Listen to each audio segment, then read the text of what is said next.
کی اور انہوں نے فوراً کہا کہ یہ تو وہی فرشتہ ہے جو پہلے انبیاء کے پاس آیا کرتا تھا، لہٰذا انہوں نے فوراً بھانپ لیا کہ یہ تو رب کا وعدہ ہے جو پورا ہوا ہے، اور انہوں نے ساتھ یہ بھی کہا کہ کاش میں اس وقت ہوتا جب آپ کی قوم آپ کو نکال دے گی، اور نبی کریم صلی اللہ علیہ وسلم نے حیرت کا اظہار کیا کہ اچھا میری قوم مجھے نکال دے گی؟ میں کہا ہاں، اس طرح کے لوگوں کے ساتھ یعنی انبیاء کے ساتھ اسی طرح ہوا ہے، تاریخ کا علم۔ تو جن لوگوں نے اس کو پہچانا انہوں نے پھر یہی کہا۔ اسی طرح عمر بن نفیل کی بات بھی ہوتی ہے، اور اسی طرح عبداللہ بن سلام کی بات بھی ہے۔ یہ وہ لوگ ہیں جو بعد مسلمان ہو گئے تھے، جب بھی قرآن سنا اور جب بھی انہوں نے اس کو دیکھا تو انہوں نے فوراً اس کو تسلیم کر لیا۔ تو یہ کتنے تھے اور کون کون تھے اس کی تفصیلات کا تو علم نہیں ہے، لیکن جب قرآن نے کہا ہے کہ تھے تو وہ تھے۔ قرآن کہتا ہے کہ ان الذین اوتوا العلم من قبلہ اذا یتلی علیہم، جب بھی ان کے اوپر قرآن تلاوت کیا جاتا ہے، یخرون للاذقان سجدا، تو وہ فوراً سجدے میں گر جاتے ہیں اللہ تعالیٰ کی عظمت اور تعظیم اور تنزیہ کی وجہ سے بطور شکر کے۔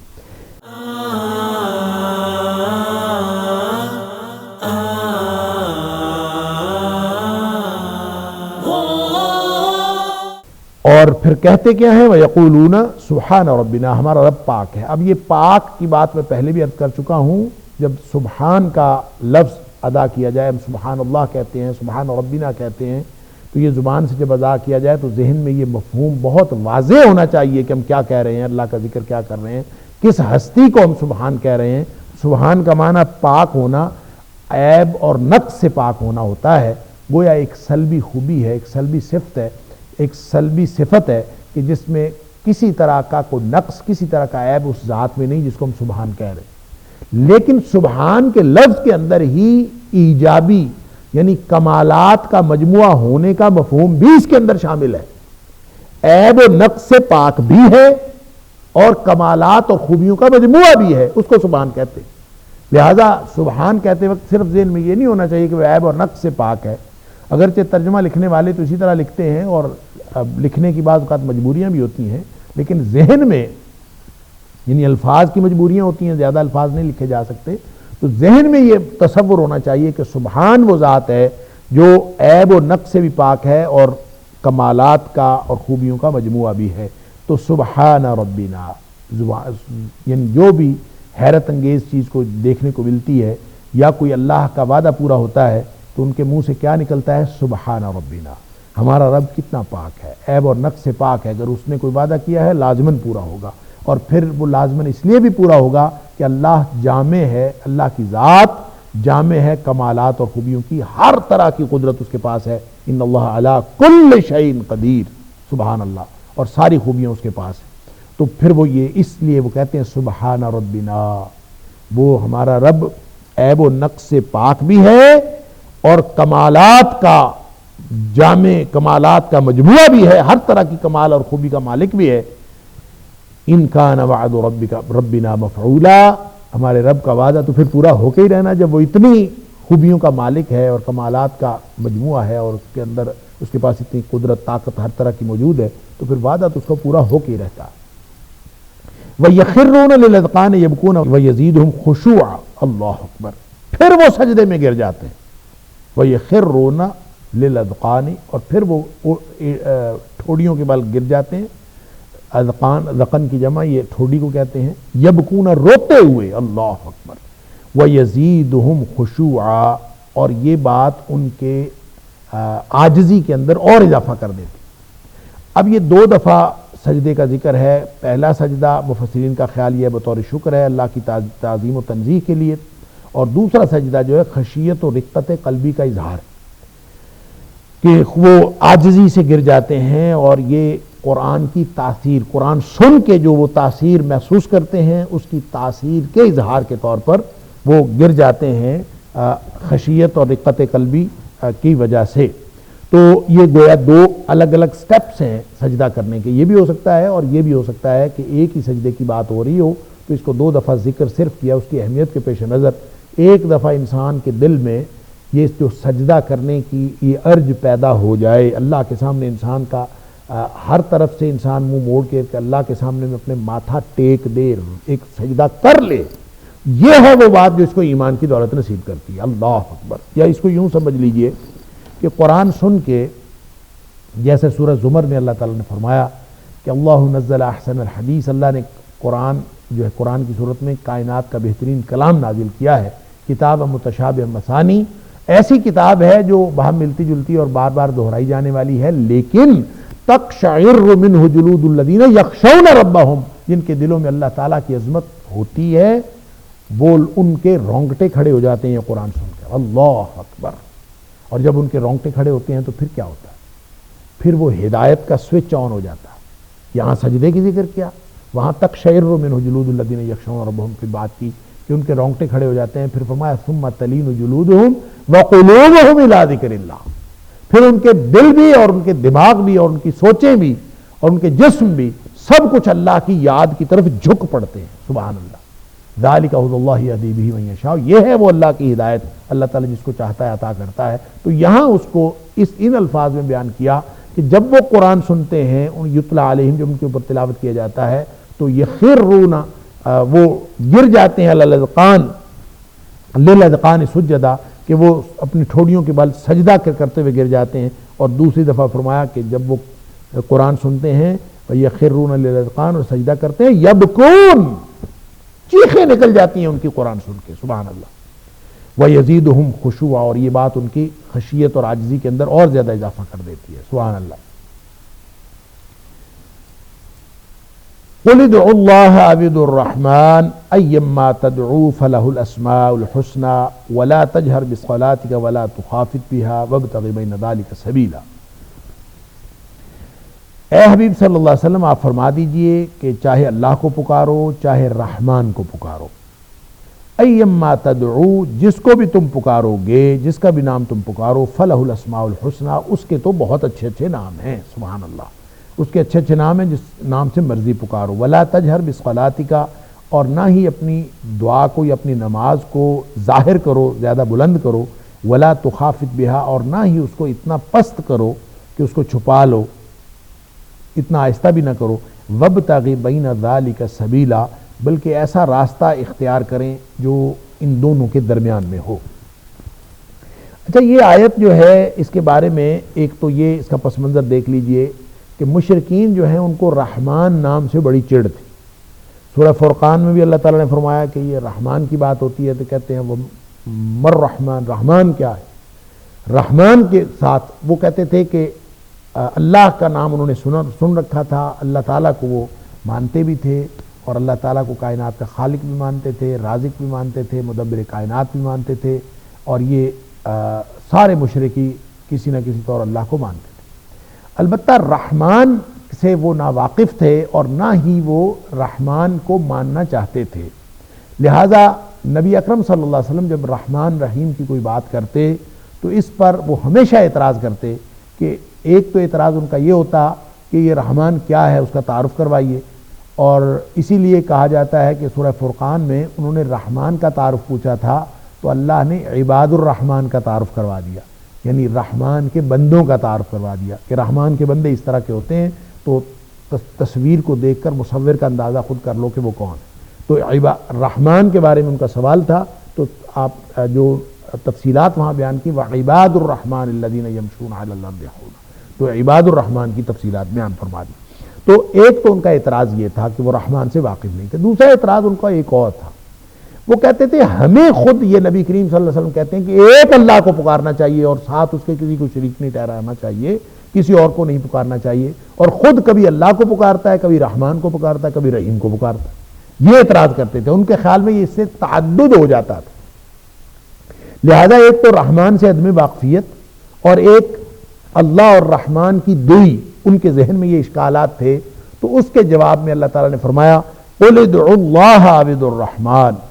اے حبیب صلی اللہ علیہ وسلم آپ ان کو فرما دیجئے کہ چاہے اللہ کو پکارو چاہے رحمان کو پکارو، یہ تو اللہ کے اچھے اچھے نام ہیں، ایما تدعو، کسی کو بھی کسی بھی نام سے پکارو، فلہ الاسماء الحسنی، اس کے تو بڑے ہی اچھے اچھے نام ہیں، رحمان بھی اسی کا نام ہے، رحیم بھی اسی کی صفت ہے، اور اللہ بھی اس کا اسم جلالت ہے، اور اس کو پکارو اور کسی بھی اچھے نام سے آپ پکارتے جاؤ۔ اور وہ جو صفات ہیں اللہ تعالیٰ کی جو نبی کریم صلی اللہ علیہ وسلم نے یعنی ایک روایت کے مطابق 99 صفات اور مختلف نام اللہ کی قرآن حکیم میں بھی آئے، 99 سے کہیں زیادہ ہے، اور ویسے قرآن نے کہا کہ اللہ تعالیٰ کی صفات اتنی زیادہ ہیں کہ اگر ان کو تم لکھنا شروع کر دو تو ساری کائنات کے سارے درخت جو ہیں زمین کے یہ ان کی قلمیں بن جائیں، اور جو سمندر ہیں یہ سیاہی بن جائیں، تو قلم ختم ہو جائیں گے، سیاہی ختم ہو جائے گی، سمندر خشک ہو جائیں گے، لیکن اللہ تعالیٰ کی صفات مکمل نہیں ہوگی، اس قدر اس کی وسیع صفات ہیں۔ لیکن ہمیں سمجھانے کے لیے، ہمارے محدود ذہن کو اللہ کی چند صفات بتانے کے لیے ان کو 99 صفات میں محدود کر کے نبی کریم صلی اللہ علیہ وسلم بتا دی، بلکہ وہ جو 99 نام جو ہیں عام طور پہ آپ دیکھتے ہیں قرآن حکیم کے شروع میں چھپے بھی ہوتے ہیں، ان 99 ناموں کے بارے میں نبی اکرم صلی اللہ علیہ وسلم نے فرمایا یہ اللہ تعالیٰ کے صفاتی نام ہیں، اور جو شخص ان کو حفظ کر لے گا اللہ تعالیٰ اس کو جہنم سے آزاد کر دے گا۔ اور وہ یعنی کتنا بڑا ایک فضیلت کا مقام ہے کہ کوئی شخص ان ناموں کو یاد کرے، ان کو حفظ کرے اور اللہ تعالیٰ اس کو جنتی بنا لے۔ تو یہ اصل میں اللہ تعالیٰ کے ناموں کے ساتھ محبت کا ایک نتیجہ نکلتا ہے۔ تو فلہ الاسماء الحسنی، اس کے بہت سارے نام ہیں، اور ان ناموں کے ذریعے سے دیگر مقامات پر اللہ تعالیٰ نے یہ بھی فرمایا کہ یہ جو اسماء حسنی ہے یہ ہیں ہی اس لیے کہ ان کے ذریعے سے پکارا جائے۔ فللہ الاسماء الحسنی فادعوہ بہا، اللہ کے اچھے اچھے نام ہیں، ان کے ذریعے سے اللہ کو پکارا کرو۔ تو اس کا مطلب یہ ہوا کہ جس کو جو چیز چاہیے ہو وہ اللہ تعالیٰ کی صفات کے ذریعے سے اللہ کو پکارے، جس کو تبنگری چاہیے ہو، جس نے امیر ہونا ہو یا غنی یا مغنی کہہ کے پکارے، جس کو رحمت لینی ہو یا رحمان یا رحیم کہہ کے پکارے، جس نے اپنے عیوب کے اوپر پردہ ڈلوانا ہو اور اپنے عیبوں کو چھپانا ہو، اور علی ھذا القیاس وہ اللہ تعالیٰ سے مختلف قسم کے جس نے گناہ بخشوانے ہیں وہ یا غفور رحیم کہہ کے پکارے، تو اللہ تعالیٰ کی جو صفات ہیں جس طرح کا کام اللہ سے ہو اسی طرح کا صفت بیان کریں، تو گویا ان کے ذریعے سے اللہ تعالیٰ نے ایک دعا کرنے کا ذریعہ نبی کریم صلی اللہ علیہ وسلم طریقہ بتایا ہے، اور قرآن نے کہا کہ یہ دعا کرنے کا ذریعہ ہے۔ لہذا مشرکین کے اس مغالطے کا ازالہ کیا جا رہا ہے، قل ادعوا اللہ او ادعوا الرحمن، چاہے اللہ کو پکارو چاہے رحمان کو پکارو، اس سے فرق نہیں پڑتا، ایما تدعو، کسی کو بھی پکارو گے، کسی بھی نام سے اس سے پکارو گے، ہستی ایک ہی ہے، یہ ہستیاں دو نہیں ہیں۔ یہ جو تعدد کا تمہارے ذہن میں اشکال پیدا ہوئے بالکل غلط ہے، اور فلہ الاسماء الحسنی، اسی کے اچھے اچھے نام ہیں، لہذا اس کو جس بھی نام سے پکارو وہ سنتا بھی ہے، اور وہ اس نے قرآن میں اعلان کر رکھا ہے کہ اجیب دعوت الداعی اذا دعان، میں ہر پکارنے والے کی پکار کو سنتا نہیں، قبول کرتا ہوں، جواب دیتا ہوں اس کا جب بھی وہ مجھے پکارے، لہذا اس کو پکارو۔ یہ مغالطہ ان کا یہ بالکل ٹھیک نہیں ہے۔ اے حبیب صلی اللہ علیہ وسلم کو بتا دیجئے کہ چاہے اللہ کو پکارو چاہے رحمان کو پکارو، کوئی فرق نہیں پڑتا، جس بھی نام سے پکارو اس کے اچھے اچھے نام ہیں۔ وَلَا تَجْهَرْ بِصَلَاتِكَ وَلَا تُخَافِتْ بِهَا وَابْتَغِ بَيْنَ ذَلِكَ سَبِيلًا، اور نماز کو نہ ظاہر کرو بہت بلند کرو، اور نہ ہی اس کو اتنا پست اور آہستہ کرو، وَابْتَغِ بَيْنَ ذَلِكَ سَبِيلًا، درمیانی راستہ تلاش کرو، درمیانی راستہ اختیار کرو۔ اس کے پس منظر میں دو باتیں جو ہیں وہ حدیث کے اندر آتی ہیں۔ ایک تو بخاری مسلم کی حدیث ہے، ابن عباس رضی اللہ تعالیٰ عنہ فرماتے ہیں کہ نبی کریم صلی اللہ علیہ وسلم مکے میں، کیونکہ یہ مکی صورت ہے، اور مکے میں جب نبی کریم صلی اللہ علیہ وسلم نماز پڑھتے تھے تو کفار مکہ کو بڑی تکلیف ہوتی تھی، اور یہ تو تاریخ کے اندر اور نبی کریم صلی اللہ علیہ وسلم کی سیرت کے اندر بہت سارے واقعات موجود ہیں کہ ان کو تکلیف ہوتی تھی، اور جب ان کو تکلیف ہوتی تھی تو پھر وہ نبی کریم صلی اللہ علیہ وسلم کے ساتھ فزیکلی بھی بعض اوقات بدتمیزی کرتے تھے اور گستاخی کے مرتکب ہوتے تھے، لیکن لفظی طور پر تو وہ بالعموم گستاخی کے مرتکب ہوتے تھے، یعنی سب و شتم کرنا شروع کر دیتے تھے۔ قرآن سن کے ان کو کوئی نہ کوئی پریشانی ہوتی تھی، اور یہ جو قرآن نے ان کا رویہ بتایا ہے کہ وہ کہتے تھے کہ جب کبھی قرآن پڑھا جائے تو اس کو نہ سنا کرو، والغوا فیہ، اس پر شور مچا دیا کرو، لعلکم تغلبون، کہ ہو سکتا ہے کہ تم اس کے اوپر غالب آ جاؤ، اور اتنا شور مچاؤ کہ قرآن کی آواز ہی سنائی نہ دے، لا تسمعوا لهذا القرآن، اس کو نہ سنو، والغوا فیہ، اس کے اوپر شور مچا دیا کرو، یعنی یہ بھی ایک رویہ ہے قرآن کے ساتھ ان کا، اللہ اکبر۔ تو وہ ابن عباس رضی اللہ تعالیٰ عنہ فرماتے ہیں کہ وہ سب و شتم کرتے تھے، نبی کریم صلی اللہ علیہ وسلم صحابہ کو جاہری نمازیں پڑھاتے تھے، اور جب دوسروں کو سنائی دیتی تھی کفار کو تو وہ پھر اس پہ ہرزہ سرائی بھی کرتے تھے اور گالیاں بھی بکتے تھے اور بکواس بھی کرتے تھے۔ تو نبی کریم صلی اللہ علیہ وسلم کو کہا جا رہا ہے کہ آپ نہ تو اتنی بلند آواز سے نماز پڑھیں کہ اور اتنی بلند آواز سے تلاوت کریں کہ ان کو جو ہے کفار مکہ کو تکلیف ہو اور وہ اس پر سب و شتم کریں، اور نہ ہی اتنا آہستہ پڑھیں کہ صحابہ کرام کو بھی سنائی نہ دے۔ یہ اس کا ایک پس منظر جو ہے بخاری و مسلم کے حدیث میں ابن عباس رضی اللہ عنہ کے حوالے سے یہ موجود۔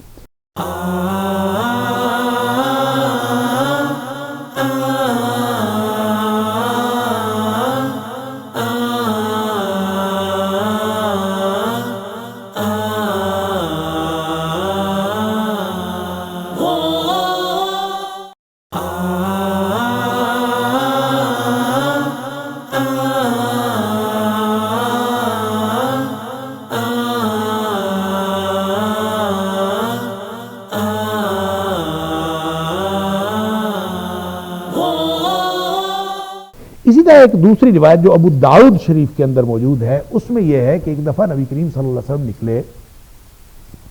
اور آپ نے یہ دیکھا کہ پہلے آپ حضرت ابوبکر صدیق رضی اللہ تعالیٰ کے پاس سے گزرے، وہ نماز پڑھ رہے تھے اور بہت ہی آہستہ آواز سے پڑھ رہے تھے، بالکل ایسے جیسے کوئی آواز نہیں نکل رہی تھی۔ پھر آپ حضرت عمر فاروق رضی اللہ تعالیٰ عنہ کے پاس گئے، ان کو دیکھا تو بہت بلند آواز سے وہ پڑھ رہے تھے نماز، قرآن نماز میں پڑھ رہے تھے۔ تو بعد میں نبی کریم صلی اللہ علیہ وسلم نے پوچھا کہ یہ کس طرح سے، یہ کیوں اس طرح پڑھتے ہو؟ حضرت عمر صدیق رضی اللہ تعالیٰ نے کہا کہ میں جس کو سنانا چاہتا ہوں وہ میری شاہ رگ سے بھی قریب ہے اور میرے دلوں کا حال بھی جانتا ہے، میں اس لیے آہستہ پڑھتا ہوں، وہ اس کو تو معلوم ہے میں کیا پڑھ رہا ہوں۔ تو حضرت عمر فاروق رضی اللہ تعالیٰ عنہ سے پوچھا تو انہوں نے کہا جی میں گواہ بنانا چاہتا ہوں، لوگوں کو ادھر ارد گرد کی چیزیں جو ہیں وہ سنیں گی تو مجھے یہ شوق ہے کہ میں بلند آواز سے پڑھوں۔ تو اس پر پھر نبی کریم صلی اللہ علیہ وسلم نے حضرت عمر فاروق رضی اللہ تعالیٰ عنہ سے کہا کہ وہ اپنی آواز کو تھوڑا پست کر دے، اور حضرت ابوبکر صدیق رضی اللہ تعالیٰ عنہ کو کہا کہ آپ تھوڑی سی اپنی آواز کو بلند کر دیں، گویا درمیانہ رستہ اختیار کریں، نہ ہی بہت بلند ہونا چاہیے اور نہ ہی بہت آہستہ ہونا چاہیے۔ تو اس موقع پر یہ آیت نازل ہوئی وَلَا تَجْهَرْ بِصَلَاتِكَ وَلَا تُخَافِتْ بِهَا وَابْتَغِ بَيْنَ ذَلِكَ سَبِيلًا۔ حضرت عائشہ صدیقہ رضی اللہ تعالیٰ عنہ فرماتی ہیں کہ اس کا تعلق دعا کے ساتھ ہے، کیونکہ صلاۃ کا معنی نماز بھی ہے، صلاۃ کا معنی دعا بھی ہے، لہذا دعا پڑھتے ہوئے اور صلاۃ کا معنی رحمت کی دعا بھی ہے، اور نبی کریم صلی اللہ علیہ وسلم کے لیے جب یہ لفظ صلاۃ استعمال ہوتا ہے تو ہم اس کو کہتے ہیں درود پڑھنا۔ درود کا مطلب ہوتا ہے رحمت کی دعا کرنا، تو نبی کریم صلی اللہ علیہ وسلم کے لیے جب رحمت کی دعا کی جاتی ہے تو اس کا ہم ترجمہ کر دیتے ہیں درود پڑھنا، حالانکہ وہ بھی صلاۃ ہی ہے، نبی کریم صلی اللہ علیہ وسلم کے لیے رحمت کی دعا کرنا۔ اللہم صلی علی محمد وعلی آل محمد، یہ رحمت کی دعا ہے، اللہ نبی اکرم صلی اللہ علیہ وسلم پر رحمتیں نازل فرما، ہم یہ رحمت کی دعا کرتے ہیں، تو اس کو کہتے ہیں درود، یہ رحمت کی دعا ہے۔ لہذا صلاۃ سے مراد نبی کریم صلی اللہ علیہ وسلم کے لیے رحمت کی دعا بھی ہو سکتی ہے، اور صلاۃ سے مراد عمومی دعا بھی ہو سکتی ہے، اور صلاۃ سے مراد نماز بھی ہو سکتی ہے۔ تو جو بھی پڑھا جائے اس میں درمیانہ راستہ اختیار کرنا چاہیے، نہ وہ اتنی بلند آواز سے ہو کہ لوگ جو ہے متوجہ ہوں اور لوگ کہیں کہ یہ کیا بہت اور لگ رہا ہے کسی ماحول میں، اور نہ ہی وہ اتنا آہستہ ہو، بلکہ اس میں درمیانی آواز رکھنی چاہیے۔ اما عائشہ صدیقہ رضی اللہ تعالیٰ فرماتی ہیں اس کا تعلق ہے ہی دعا کے ساتھ، کہ دعا کرتے وقت اپنی آواز کو بہت زیادہ بلند بھی نہیں کرنا چاہیے اور انتہائی پست بھی نہیں کرنا چاہیے، بلکہ اس کو ادا کرتے رہنا چاہیے۔ اب اس میں تو کوئی شک نہیں ہے کہ اللہ تعالیٰ کی ذات جو ہے وہ دلوں کے حال جانتی ہے، انہ علیم بذات الصدور، اللہ تعالیٰ دلوں کے حالات کو جانتا ہے، تو پھر تو اس کا مطلب ہے دعا مانگنی چاہیے ہی نہیں، اللہ تعالیٰ کو دل کو کی کیفیت معلوم ہے، تو دل میں دعا آئے تو اللہ تعالیٰ کو فوراً پتہ چل جائے، اور یقیناً اس کو پتہ چل جاتا ہے کہ اس کے دل کی کیا خواہش ہے، لیکن وہ مانگنے کو پسند کرتا ہے۔ سبحان اللہ، نبی اکرم صلی اللہ علیہ وسلم نے فرمایا جو اللہ سے مانگتا نہیں ہے نا اللہ ناراض ہو جاتا ہے۔ اللہ اکبر، دنیا والے مانگنے سے ناراض ہوتے ہیں اور یہ مالک جو ہے خالق و مالک یہ نہ مانگنے سے ناراض ہوتا ہے۔ اللہ اکبر، لہٰذا اس کو راضی کرنے کے لیے مانگنا ضروری ہے، زبان سے ادا کرنا ضروری ہے، اور جب زبان سے ادا کرنا ہے تو اس میں غلب نہیں ہونا چاہیے، اس میں انتہا پسندی نہیں ہونی چاہیے، اور دونوں انتہاؤں میں سے نہ تو آواز اتنی بلند کی کرے کہ وہ شور محسوس ہو، اور نہ ہی اتنا آہستہ کہے کہ وہ الفاظ بھی زبان سے ادا نہ ہوں، الفاظ تو زبان سے ادا ہونے چاہیے۔ لہٰذا یہ ایک دعا مانگنے کا ایک درمیانی طریقہ بتایا ہے حضرت عائشہ صدیقہ رضی اللہ عنہ کا فرمان۔ اور ظاہر ہے کہ جب دعا لب پہ آتی ہے اور دعا بن کے زبان پہ آتی ہے انسان کی خواہش، تو ہی تو وہ اللہ تک پہنچتی ہے۔ اللہ تعالیٰ نے ایک سسٹم رکھا ہے، انسان جب دعا زبان سے دعا کرتا ہے، ذکر کرتا ہے، یہ ہونٹ ہلتے ہیں، یہ سارا پروسیجر ہے، اللہ تعالیٰ نے یہ ساری چیزیں اس کے اندر انوالو کی ہوئی ہیں، اور نبی کریم صلی اللہ علیہ وسلم فرمایا، اللہ فرماتا ہے انا مع عبدی اذا ذکرنی، میں اپنے بندے کے ساتھ ہوتا ہوں جب یہ مجھے یاد کر رہا ہوتا ہے، میرا ذکر کر رہا ہوتا ہے، وتحرکت بی شفتا، جب یہ اس کے ہونٹ ہل رہے ہوتے ہیں تو میں اس وقت اس کے بالکل ساتھ ہوتا ہوں۔ اللہ اکبر۔ لہذا دعا جو ہے وہ اگر اس سے مراد دعا ہے تو، اگر اس سے مراد نماز ہے تو، اور اس میں آواز جو ہے وہ درمیانے درجے کی، اس کو آپ جہری نمازوں کو بھی کے اوپر بھی قیاس کر سکتے ہیں کہ جہری نمازوں میں اتنی بلند آواز سے کوئی شخص پڑھے کہ ایسے لگے کہ شور مچا رہا ہے، تو ظاہر ہے کہ وہ اس کو کوئی بھی سلیم الفطرت انسان پسند نہیں کرتا، تو اس کو آہستہ پڑھنا چاہیے، لیکن آہستہ کتنا، اتنا آہستہ بھی نہیں کہ نمازیوں کو بھی سنائی نہ دے، تو درمیانہ رستہ اختیار کرنا چاہیے۔ ویسے بھی خیر الامور اوسطھا، بہترین کام وہ ہوتے ہیں جو درمیانے درجے کے ہوتے ہیں، جو انتہاؤں سے بچے، یعنی انتہائی توازن اور اعتدال کے ساتھ۔ یہ پورا دین توازن اور اعتدال کا دین ہے، لہذا آواز میں بھی انتہائی توازن اور اعتدال، دعا میں بھی توازن اور اعتدال، جہری نمازوں میں بھی توازن اور اعتدال، اور ہر معاملے میں توازن اور اعتدال کا درس دیا گیا ہے۔ وَقُلِ الْحَمْدُ لِلَّهِ الَّذِي لَمْ يَتَّخِذْ وَلَدًا وَلَمْ يَكُنْ لَهُ شَرِيكٌ فِي الْمُلْكِ وَلَمْ يَكُنْ لَهُ وَلِيٌّ مِّنَ الذُّلِّ وَكَبِّرْهُ تَكْبِيرًا۔ اللہ اکبر۔ اور اے حبیب صلی اللہ علیہ وسلم آپ یہ کہہ دیجئے کہ سب تعریف، ہر طرح کی تعریف اس اللہ کے لیے ہے،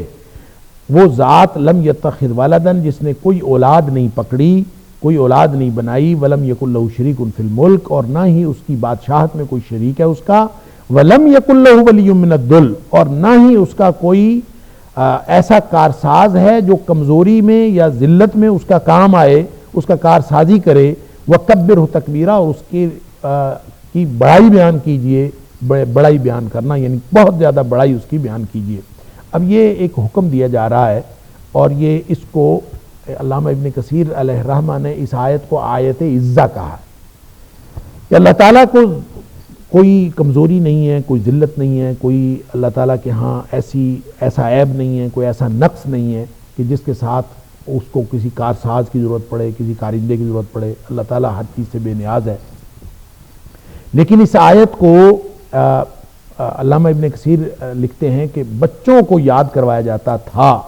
اور یہ سمجھا جاتا تھا کہ یہ آیت جو ہے سوتے وقت پڑھنے سے بہت ساری آفتوں سے انسان کو بچاتی ہے، اور گویا اس آیت کو مسلمان جو ہے اپنے تجربات کے تحت اس طرح، اگرچہ کوئی نبی کریم صلی اللہ علیہ وسلم اس کے بارے میں ایسی کوئی بات تو نہیں ارشاد فرمائی، لیکن اس میں بہرحال اللہ تعالیٰ کی بڑائی کا ذکر بھی ہے، اللہ تعالیٰ کی بادشاہت کا ذکر بھی ہے، اور اس میں اللہ تعالیٰ کے اکیلے اور طاقتور ہونے کا ذکر بھی ہے، اور اللہ تعالیٰ کی بڑائی اور کبریائی کا ذکر ہے، اور اللہ کی حمد اور اس کے شکر کا ذکر بھی ہے۔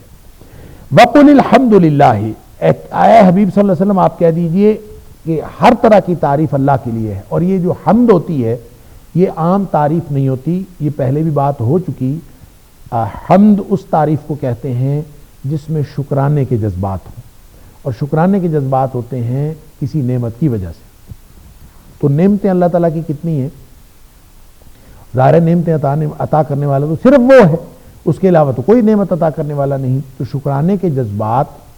اللہ کی نعمتوں کے کتنے ہونے چاہیے؟ فرمایا وَإِن تَعُدُّوا نِعْمَتَ اللَّهِ لَا تُحْصُوهَا، اللہ کے انعامات اتنے ہیں کہ تم ان کو گننا شروع کر دو تو تم گن نہیں سکتے۔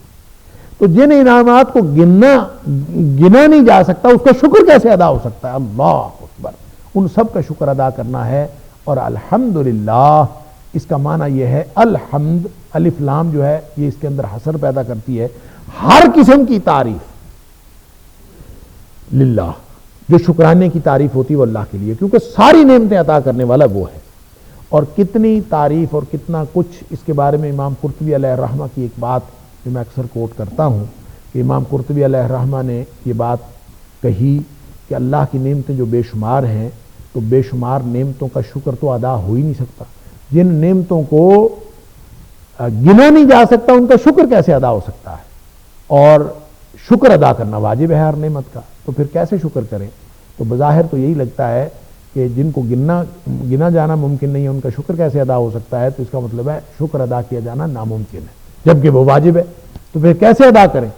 اس پر پھر وہ خود کہتے ہیں کہ اللہ نے ایک کلمہ ایسا بنایا ہے کہ اگر سارے جہان کی ساری نعمتیں جن کو ہم گن نہیں سکتے، وہ اگر ایک لقمہ بنا دی جائیں، ساری نعمتیں، سارے جہان کی نعمتیں ایک لقمہ بنا دی جائیں، اور انسان وہ لقمہ اپنے منہ میں ڈال کے حلق سے نیچے اتار لے، ساری نعمتیں یک بارگی، اللہ اکبر۔ تو ایک کلمہ اللہ نے ایسا بنایا ہے کہ انسان وہ کلمہ کہہ دے تو شکر ادا ہو جاتا ہے، اور وہ کلمہ کیا ہے؟ وہ ہے الحمدللہ۔ لہذا اللہ تعالیٰ فرماتا ہے وَقُلِ الْحَمْدُلِلَّهِ، اے حبیب صلی اللہ علیہ وسلم آپ بھی فرمائیں ہر طرح کی تعریف اور وہ شکرانے والی تعریف، حمد صرف اللہ کے لیے، سبحان اللہ، یہ کہہ دیں الحمدللہ سے تو سارا شکر ادا ہو جاتا ہے۔ یہ خود نبی کریم صلی اللہ علیہ وسلم نے یہ بات فرمائی، جس کو انٹرپریٹ کیا امام قرطبی اور دیگر لوگوں نے، کہ افضل کلمۃ الشکر الحمدللہ، بہترین کلمہ شکر جو ہے وہ الحمدللہ ہے، اور ساتھ یہ بھی فرمایا وافضل الدعاء الحمدللہ، یہ کلمہ شکر ہی نہیں، یہ بہترین دعا بھی ہے۔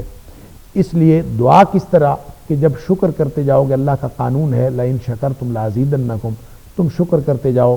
میں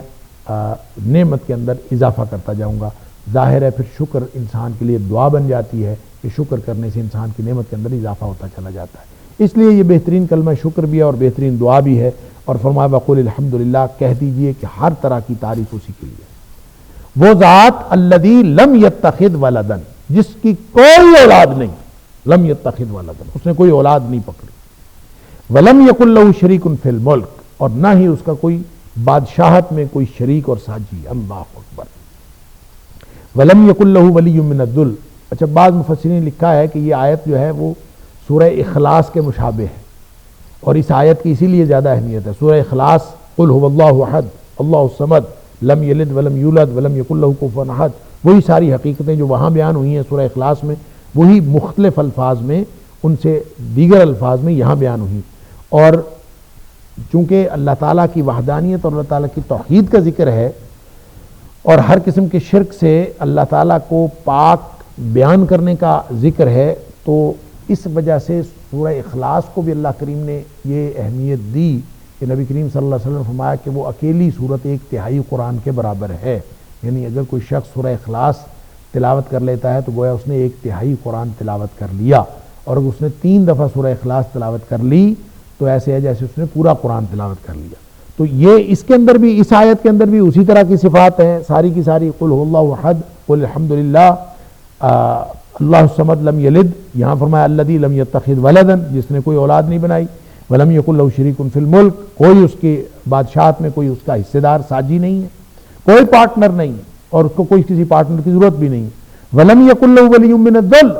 اس کے اندر کوئی ایسی کمزوری بھی نہیں ہے کہ اس کو کوئی کسی کارساز یا کارندے کی ضرورت پڑے، سبحان اللہ، اس کی کامل اور مکمل بادشاہت ہے، کامل قدرت ہے، کامل طاقت ہے، اس کو کسی چیز کی ضرورت نہیں۔ وَكَبِّرْهُ تَكْبِيرًا، اور پھر تم اللہ کی کبریائی بیان کرتے رہو،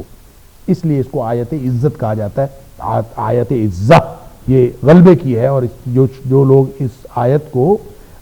پڑھتے ہیں، علامہ ابن کثیر کا خیال یہ ہے کہ ان کو اللہ تعالیٰ غلبہ عطا فرما دیتا ہے، اور ہر طرح کی آفتوں سے بچاتا ہے، اور طاقت و قوت عطا فرماتا ہے۔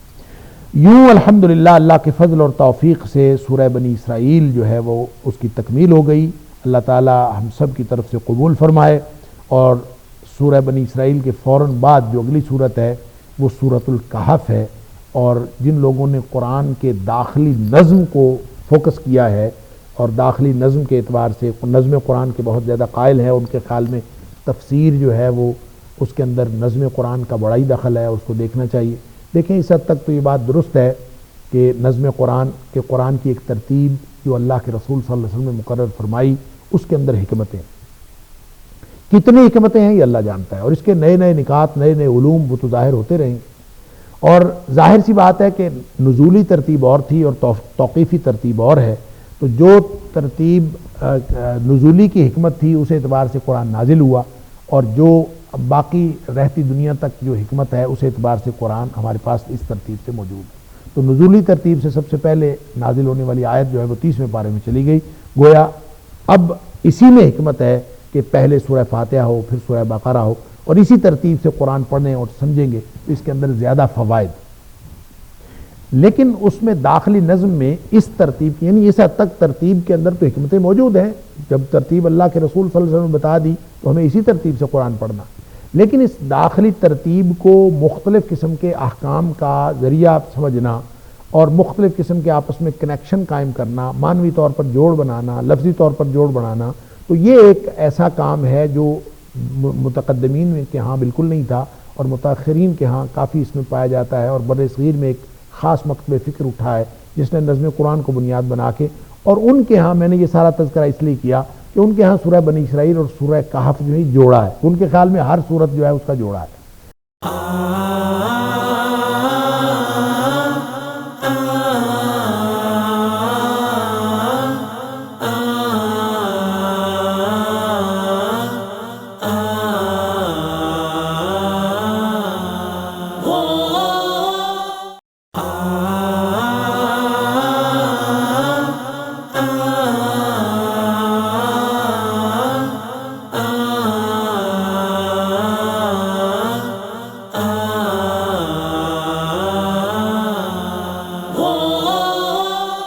اور انہوں نے ان دونوں صورتوں کو آپس میں جوڑا قرار دیا ہے، اور جوڑا قرار دینے کی کئی وجوہات ہیں۔ ان میں سے ایک تو ظاہری وجہ ہے کہ نزول کے اعتبار سے ان کا زمانہ ایک ہے، پھر مضامین کی جو مشابہت ہے وہ بھی ہے، اور پھر اس کے اندر جو احوال بیان ہوئے ہیں اس کی مشابہت بھی ہے، اور بھی بہت ساری مشابہتیں ہیں۔ تو یہ جوڑا قرار دیا جائے یا نہ قرار دیا جائے، بہرحال سورۃ الکہف کی اپنی اہمیت ہے اور سورۃ بنی اسرائیل کی اپنی اہمیت ہے، اور یہ جو نظم قرآن کی بنیاد پر مختلف قسم کے جو علمی اور یعنی کہہ لیجئے عقلی نکات بیان کیے جاتے ہیں، ان کو آپ تسلیم کریں یا نہ کریں، قرآن کی معنویت اور قرآن کی ترتیب کی حکمت کے اندر اس کوئی فرق نہیں پڑتا۔ یہ سورہ کہف جو ہے بہرحال اس کا زمانہ نزول بھی سورہ بنی اسرائیل کا زمانہ نزول ہے، اس کے قریب قریب نازل ہوئی ہے۔ بعض کا خیال یہ ہے کہ یہ 5 سن نبوی میں یعنی نبوت کے 5ویں سال یہ نازل ہوئی، اور بعض کا خیال یہ ہے کہ پوری کی پوری یک بارگی نازل ہوئی۔ اور اگر 5ویں سال کی نبوت کے 5ویں سال کی بات کریں تو اس وقت حالات کیا تھے؟ نبی اکرم صلی اللہ علیہ وسلم اور آپ کے ساتھیوں کے اوپر ایک ظلم و تشدد کا ایک بازار تھا جو گرم کر رکھا تھا، ظلم و ستم ہو رہا تھا، مار پیٹ ہو رہی تھی، اور اسی طرح معاشی دباؤ بھی تھا مسلمانوں کے اوپر، اور مختلف قسم کے استہزاء اور تضحیک کے بھی مزاحمتی سرگرمیاں شروع کی ہوئی تھیں، اور ایک یعنی خاص مرحلہ تھا جو مذاق اور استہزاء سے نکل کر تشدد تک اختیار کر چکا تھا۔ اس دور میں یہ صورت نازل ہوئی۔ بنیادی طور پر اس کے شان نزول میں مفسرین نے لکھا ہے کہ قریش نے 3 سوال کیے تھے۔ ایک سوال تو انہوں نے یہ کیا تھا کہ روح کیا ہے، روح کے بارے میں بتائیں، اور ایک سوال انہوں نے کیا تھا کہ اصحاب کہف کون تھے، اور تیسرا سوال یہ تھا کہ ذوالقرنین کون تھا۔ تو یہ 3 سوالوں کے جواب یعنی قریش نے کیے تھے۔ اصل میں یہ سوال قریش کے نہیں تھے، سوال تھے یہودیوں کے۔ یہودیوں نے سوال بتائے قریشیوں کو کہ سوال ان سے کرو، ان کا آپس میں کنیکشن تھا، اور قریشی جو تھے وہ نبی کریم صلی اللہ علیہ وسلم کی مزاحمت میں اور اہل ایمان کی مخالفت میں وہ علمی مدد لینے کے لیے یہود مدینہ کے ساتھ رابطے میں تھے، اور ان سے رابطہ کرتے رہتے تھے، اور وہاں سے یہ سوال آتے تھے۔ تو یہ ایک تو سوالات کا یہ بھی یعنی ایک طریقہ قریش کے ذریعے سے یہود کے سوال آئے، اور بعض روایتوں میں یہ بھی ہے، صحیح روایتوں میں، کہ یہود نے یہ سوال رکھے تھے نبی کریم صلی اللہ علیہ وسلم کے سامنے۔ لہٰذا ان دونوں قسم کی روایتوں کو اگر آپ تطبیق دیں تو سوال تو یہودیوں کے ہی تھے جو بذریعہ قریش آئے تھے، لہٰذا اس کے اندر کوئی تفاوت نہیں۔ لیکن بعض لوگوں کا خیال یہ ہے کہ یہ بعین ہی وہی سوال جو قریشیوں کے ذریعے سے انہوں نے مکہ میں نبی اکرم صلی اللہ علیہ وسلم سے کیے تھے، اسی طرح کے سوال نبی پاک صلی اللہ علیہ وسلم کے مدینہ تشریف لے جانے کے بعد بھی انہوں نے کیے تھے۔ تو گویا یہ 2 الگ الگ واقعات 2 الگ الگ ہوں، یا یہ ایک ہی واقعے کی 2 انٹرپریٹیشنز ہوں۔ بہرحال اس کے جواب میں قرآن نے سورہ کہف نازل فرمائی۔ اس کے اندر اصحاب کہف کا ذکر بھی جو معروف تھا، وہاں لوگوں کو معلوم تھا کہ یہاں کچھ اصحاب کہف کا کوئی واقعہ تھا، لیکن اس کی درست تفصیلات معلوم نہیں تھی۔ تو انہوں نے سوال اس لیے کیا تھا کہ اگر نبی کریم صلی اللہ علیہ وسلم اللہ کے سچے نبی ہیں تو ان کو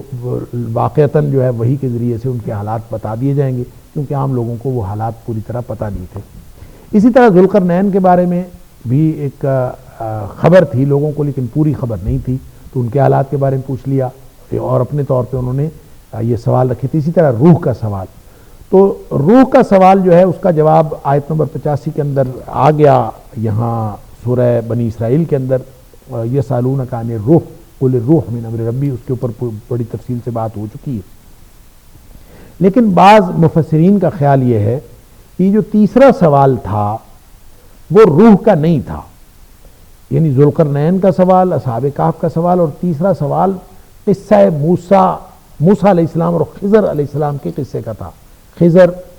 جس کا درست تلفظ خضر ہے عربی کے اعتبار سے، ہم اردو میں اس کو خضر کہہ دیتے ہیں، تو خضر اور موسیٰ کا جو قصہ ہے موسیٰ علیہ السلام کا، تو اس کے بارے میں یہ سوال تھا تیسرا، اور اس کے بارے میں مفسرین کا خیال یہ ہے کہ اس کے قرینہ یہ ہے کہ جہاں اللہ تعالیٰ نے سورہ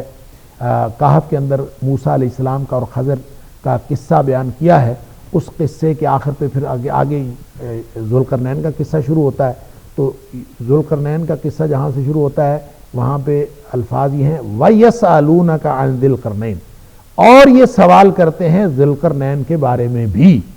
تو اس سے پیچھے جو ہے وہ قصہ تھا موسیٰ علیہ السلام کا اور خضر علیہ السلام کا، تو اس کا مطلب یہ ہے کہ خضر اور موسیٰ کا قصہ بھی سوال تھا اور یہ بھی سوال ہے، اور وَيَسْأَلُونَكَ وہ جو واو ہے وہ اس بات کو ظاہر کرتا ہے، اور یہ بڑا مضبوط قرینہ ہے جس میں مفسر نے اس کا ذکر کیا ہے، یہ مضبوط بات ہے کہ اس کا مطلب ہے صرف ذوالقرنین کے بارے میں نہیں پوچھا گیا تھا، سوال موسیٰ علیہ السلام اور خضر کے واقعے کے بارے میں بھی تھا۔ لہذا اس روایت میں جہاں 3 سوالوں کا ذکر ہے تو اس میں روح والا سوال ذکر کیا گیا ہے، اور پھر اس کا جواب بھی سورہ بنی اسرائیل میں ہے، سورہ کہف میں نہیں ہے، تو زیادہ درست بات محسوس ہوتی ہے کہ ہو سکتا ہے کہ وہ 3 سوال جو یہود نے قریش کے ذریعے نبی کریم صلی اللہ علیہ وسلم کے سامنے رکھے تھے ان میں سے یہی سوال ہوں، یہ تیسرا سوال موسیٰ علیہ السلام اور خضر کے واقعے کا ہو، نہ کہ روح کا۔ بہرحال تینوں ہو سکتے ہیں، دونوں باتیں اپنی اپنی جگہ بھی صحیح ہو سکتی ہیں کہ اس کا جواب وہاں آیت نمبر 85 میں دے دیا گیا سورہ بنی اسرائیل میں، اور باقی سوالوں کا جواب یہاں دے دیا گیا۔ لیکن بہرحال یہ سورۃ الکہف کے اندر جو عمومی مضمون ہے، اس کا مرکزی مضمون ہے، وہ ایمان اور مادیت کی کشمکش ہے۔ اللہ اکبر، قصے تو بیان کیے گئے آزمائش کے طور پر، وہ بھی قصے بھی گویا ایک آزمائش۔ اصحاب کہف کا قصہ کیا ہے ہم انشاءاللہ اس کو ذکر کریں گے، وہ ایک ایمان کی آزمائش کا قصہ ہے، سبحان اللہ۔ اسی طرح ایک قصہ اس میں اور بیان ہوا ہے، وہ 2 آدمیوں کا قصہ ہے جو باغ والے ہیں، اور ان کا آپس میں ایک مکالمہ ہے، اللہ کریم نے بیان کیا، اور وہ جو یعنی دونوں ذمہ داروں کا جو قصہ ہے وہ گویا دولت کی آزمائش کا قصہ ہے، سبحان اللہ، وہ بھی ایک آزمائش ہے۔ اسی طرح موسیٰ علیہ السلام اور خضر علیہ السلام کا جو قصہ ہے یہ علم کی آزمائش کا قصہ ہے، یعنی اس کے ساتھ اگر آپ بخاری شریف کی اس حدیث کو ملا لیجئے کہ یہ سارا قصہ جو پیش آیا، نبی اکرم صلی اللہ علیہ وسلم نے فرمایا کہ موسیٰ علیہ السلام سے کسی نے پوچھا تھا کہ اے موسیٰ، روئے زمین پر تجھ سے بڑا کوئی عالم بھی ہے؟ یہ سوال تھا، تو انہوں نے کہہ دیا کہ نہیں، مجھ سے بڑا عالم کوئی نہیں۔ اب یہ کہنا ان کا تو اس بنیاد پر تھا کہ وہ اللہ کے نبی تھے، اور شریعت کا علم سب سے زیادہ نبی جانتا ہوتا ہے، اور انہیں اس بنیاد پر کہہ دیا کہ میرے سے بڑا عالم کوئی نہیں ہے، میں ہی سب سے بڑا عالم ہوں۔ تو اس پر پھر اللہ تعالیٰ نے ان کو دکھایا کہ نہیں، وفوق کل ذی علم علیم، ہر جاننے والے سے اوپر بڑا جاننے والا بڑا عالم موجود ہے، اور اصل عالم اور عالم الغیب جو ہے تو اللہ کی ذات۔ تو پھر وہ پورا قصہ جو ہے وہ موسیٰ علیہ السلام اور خضر کا یہ علم کی آزمائش تھی، اور اللہ تعالیٰ نے ایک ایسا شخص ملا دیا جس کو ایک دوسری طرح کا علم تھا۔ شرعی علم کے ماہر تو موسیٰ علیہ السلام ہی تھے، لیکن ایک اور تکوینی امور کا علم تھا، اس کی تفصیلات دیکھیں گے کیا ہیں، کہ اس علم کو اللہ تعالیٰ نے اس کے جاننے والے ایک ملادی، ایک کارکنان قضاء و قدرت میں سے حضرت خضر، تو ان کے علم کو دیکھ کر حیران رہ گا موسیٰ علیہ السلام، اور موسیٰ علیہ السلام حتیٰ کہ سوالات سے باز بھی نہیں رہ سکے، اور اس کی وجہ سے 3 سوالوں کے بعد وہ سلسلہ بھی منقطع ہو گیا، اور نبی اکرم صلی اللہ علیہ وسلم فرماتے ہیں کاش موسیٰ تھوڑا سا صبر کرتے تو ہم اور کچھ جان لیتے، یعنی اور بھی کچھ سوالات آ جاتے، اور نبی کریم صلی اللہ علیہ وسلم فرما رہے ہم بھی کچھ جان لیتے۔ اس کا مطلب یہ ہے کہ علم کا کوئی نہ کوئی پہلو ایسا ہے جو ہر ایک سے اوجھل ہے، اصل عالم الغیب صرف اللہ کی ذات۔ حضرت خضر نے جب وہ علم کی باتیں بتا بھی دیں حضرت موسیٰ علیہ السلام کو، تو اس کے بعد اس بخاری شریف کی حدیث میں آتا ہے کہ دونوں چونکہ ایک سمندری مقام پہ تھے، تو ایک چڑیا آئی، وہ آ کے کشتی کے کنارے پہ بیٹھی، اور اس نے سمندر میں سے چونچ بھری، اپنے پانی لیا، پانی پینے کے لیے آئی تھی، تو اس نے جب چونچ بھری تو حضرت خضر علیہ السلام نے موسیٰ علیہ السلام سے کہا کہ اے موسیٰ، علیہ السلام تیرا علم اور میرا علم. اب دیکھیں ایک علم کے ماہر موسیٰ علیہ السلام اور ایک علم کے ماہر خضر ہیں. تو انہوں نے کہا کہ اے موسیٰ تیرا علم اور میرا علم دونوں ملا کے اللہ کے علم کے مقابلے میں یہ حیثیت بھی نہیں رکھتے جتنی حیثیت چڑیا کی چونچ میں جانے والا پانی سمندر کے مقابلے میں رکھتا. اللہ اکبر. اس کا مطلب یہ ہے کہ اصل علم تو اللہ کے پاس ہے. یہ تو تھوڑا بہت علم اللہ تعالیٰ نے سیگمنٹس میں لوگوں کو دیا ہوا ہے اور وہ آدمی یہ کہنا شروع کر دے کہ میرے سے بڑا عالم کوئی نہیں. تو حضرت موسیٰ علیہ السلام کی بات تو اس بنیاد پر درست تھی کہ وہ شریعت کے عالم سب سے بڑے وہی تھے, لیکن اللہ تعالیٰ نے دکھا دیا. تو یہ قصہ دراصل آزمائش ہے, علم کی آزمائش. تو اصحاب کہف کا قصہ ایمان کی آزمائش, دو ذمہ داروں کا جو باغ والوں کا قصہ ہے وہ دولت کی آزمائش, اور یہ جو قصہ ہے موسیٰ علیہ السلام اور خضر کا یہ آزمائش ہے علم کی آزمائش. اللہ اکبر. وفوق کل ذی علم علیم. سبحان اللہ. اور ایک اور قصہ جو ذوالقرنین کا قصہ بیان ہوا ہے وہ اقتدار کی آزمائش. اللہ تعالیٰ نے کو مشرق و مغرب پر پھیلا ہوا اقتدار دیا تھا اور اس کا ذکر بھی ہے. وہ آزمائش کی بات ہے, امتحان کی بات ہے. اور امتحان یہ پوری کشمکش اس کو اگر ایک یعنی فقرے میں سمویا جائے تو وہ یہ ہے کہ ایمان اور مادیت کی کشمکش ہے, ایمان اور مادیت کا امتحان ہے. اسی لیے اس سورۃ الکہف کو نبی کریم صلی اللہ علیہ وسلم نے دجال کے فتنے کا علاج بھی قرار دیا. کیوں کہ اس کے اندر ایمان اور مادیت کی کشمکش میں اللہ تعالیٰ نے جو ایمان کی آزمائش کو اور ایمان کو ہر حال فوقیت حاصل ہے, اور مادیت کے اوپر انسان اگر غلبہ حاصل کر سکتا ہے یا مادیت کے برے اثرات سے بچ سکتا ہے تو وہ ایمان کی بدولت بچ سکتا ہے. اس لیے نبی کریم صلی اللہ علیہ وسلم نے فرمایا, ایک روایت میں آتا ہے کہ جو شخص اس کی پہلی 10 آیات سورہ کہف کی یاد کر لے وہ دجال کے فتنے سے بچ جائے گا, اور ایک روایت میں آتا ہے آخری 10 آیات جو یاد کر لے وہ دجال کے فتنے سے محفوظ رہے گا. ان دونوں طرح کی روایتوں کو, دونوں صحیح ہیں, اور دونوں کی روایتوں کو محدثین نے تطبیق دی ہے, اور اس سے نتیجہ یہ نکالا ہے کہ دراصل یہ پہلی 10 آیات ہیں اور وہی زیادہ صحیح ہے. علامہ البانی نے بھی اسی کو ترجیح دی ہے. تو زیادہ سے زیادہ احتیاطی طور پر یہ کہنا چاہیے کہ پہلی 10 بھی یاد کر لینی چاہیے اور آخری 10 بھی یاد کر لینی چاہیے. تو پہلی 10 کے بارے میں نبی کریم صلی اللہ علیہ وسلم کے جو الفاظ ہیں, من حافظ, جو یاد کر لے, حفظ کر لے. اس کا مطلب یہ نہیں ہے کہ صرف لفظی طور پر میمورائز کر لے, رٹا لگا لے, نہیں. حافظہ کا معنی ہوتا ہے اس کی ساری جو تفصیلات اس کو معلوم ہو, یاد کر لے, حفظ کر لے, اس کو یاد رکھے, یعنی اس کے سارے مضامین بھی پڑھے, اس کو بطور پالیسی میٹر کے اور زندگی کے ایک منہج کے اور اسلوب کے اپنے زندگی میں داخل کرے. تو اس کا مطلب ہے حافظہ, کیونکہ حافظہ کا لفظ جہاں بھی استعمال ہوا ہے اس کا مطلب یاد رکھنا ہوتا ہے. جیسے حضرت ابن عباس رضی اللہ تعالیٰ عنہ کو نبی کریم صلی اللہ علیہ وسلم جب دے رہے تھے, نصیحت کر رہے تھے جب وہ لڑکے تھے, تو احفظ اللہ یحفظک, اے بیٹے یا غلام اللہ کو یاد رکھا کر, اللہ تجھے یاد رکھے گا. اور احفظ اللہ, اللہ کو یاد رکھا کر, تجد تجاہت, تو اپنے اللہ کو اپنے سامنے پائے گا. تو جب من حافظ 10 آیات من اول سورۃ الکہف, جو سورۃ الکہف کی پہلی 10 آیات حفظ کر لے, کیا مطلب, اس کو یاد بھی رکھے, اس کے مضامین بھی پڑھے, اس کو سوچ سمجھ کے پڑھے, اس کو اپنی زندگی میں داخل کرے, اس کو پالیسی میٹر کے طور پر لے. سبحان اللہ. فرمایا عصم من الدجال, وہ دجال کے فتنے سے محفوظ رہے گا. اور دجال کا فتنہ وہ فتنہ ہے جس کو نبی کریم صلی اللہ علیہ وسلم نے حضرت آدم علیہ السلام کی تخلیق سے لے کر قیامت کے وقوع پذیر ہونے تک روئے زمین کا سب سے بڑا فتنہ قرار دیا. اللہ, اس سے انسان محفوظ ہو جاتا ہے. گویا اس میں ایمان اور مادیت کی کشمکش ہے, اور پہلی 10 آیات خاص طور پر وہ سامنے آ گئیں. اور ویسے بھی نبی کریم صلی اللہ علیہ وسلم نے فرمایا یہ سورت اگر کوئی شخص